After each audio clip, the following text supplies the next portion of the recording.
Eu gostava muito de Viola. Muita gente não conhece, mas já o Gato Viola. Gato Viola. Ele é um dos, mas porque o Gato Viola para mim é muito importante. O Gato Viola só tinha uma perna. Uma perna, sim. Só tem uma perna até hoje. Quer dizer, pois, e ele tinha as duas muletas, mas o que ele fazia só com uma perna era espetacular. O Samu falou muito bem dessa questão da dança. E é interessante, quando estamos a falar na perspectiva africana, a dança é que dá origem para a música, não ao contrário. Não ao contrário. Não é. E o próprio Kuduro é o quê? É primeiro um movimento de dança, depois é que se tornou um estilo musical. Exato. Então, eu digo sempre às pessoas, quando estamos a falar de música, nós estamos a falar de pessoas. Você precisa conhecer as pessoas para poder encontrar uma explicação da música.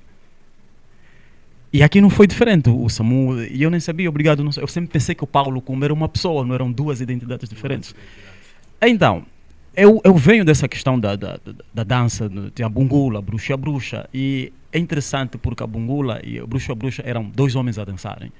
Aquilo eram passos de dança, é um para dançar, mas tinha acrobacias como quem falou, e eles... Era uma espécie de... Era uma teatrização da dança. A maneira que eles se vestiam, eram realmente atores, aquilo era espetacular.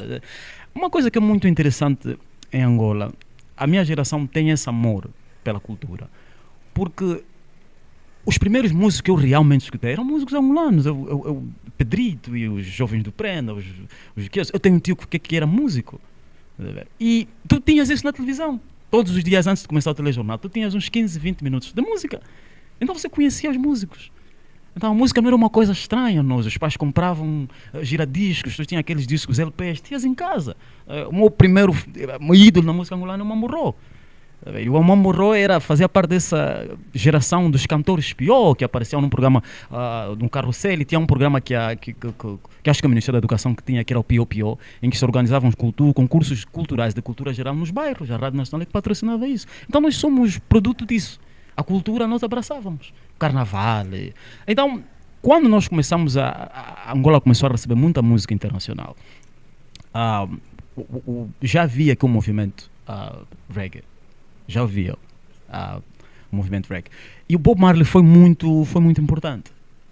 Foi muito importante, por quê? Porque o reggae para um africano é muito difícil você não sentir o reggae, por causa do baixo e da bateria.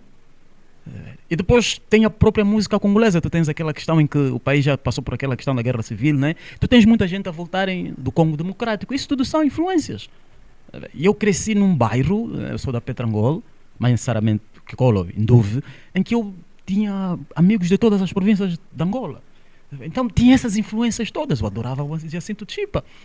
Então eu cresci nessa diversidade de opiniões, de culturas. Então para mim eu só absorvia o que era bom, mas sem perder a minha própria identidade. Então apareço ao Mundial de 82. Foi o ano que o Bob Marley morreu. O Mundial de 82 foi na Espanha. Mundial de Futebol. Mundial de Futebol, obrigado, Lionel.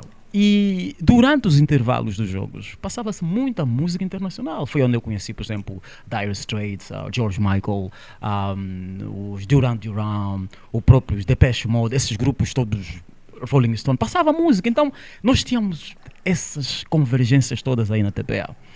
Mas há um programa que a TPA já isso, tu já tinhas muita gente, aquele Mundial de Futebol que Portugal organizou, Mundial de 1989, de Sub-20, onde despontaram jogadores, a tal de geração de ouro de Portugal. Onde estava o Figo, o Paulo Torres, que agora é treinador aqui do Desportivo da Huila, o Peixe, o Toninho, que é angolano, o Gil, essa geração toda, Fernando Couto, toda essa geração de Portugal, João Pinto, isso tudo é desse Mundial. E o Roberto Carlos Brasileiro jogou nesse Mundial. Então, quando Portugal ganha o concurso para organizar esse Mundial, foi aquele êxodo de muitos angolanos a irem trabalhar para a Europa. Até o Rei Weber fez uma música sobre a pedreira, e trabalhar na pedreira, jogar tênis de parede. Então tu já tinhas pessoas a viajarem para o exterior, a própria Alemanha, aquela questão da queda de Berlim, muita gente foi parar para a Alemanha para trabalhar. E o hip-hop já estava a tomar conta da Europa. Porque o MC Hammer, quando lança o segundo álbum dele, Please Hammer Don't Hurt Him, aquele álbum vendeu milhões. As turnês que ele fez pela Europa, principalmente na Alemanha, aquilo fez o hip-hop atingir uma outra dimensão. Mas Public Enemy já é na Inglaterra, já é para a Europa, mas o hip-hop na América começou a ganhar cada vez mais convergência. Podcast Fora da Caixa.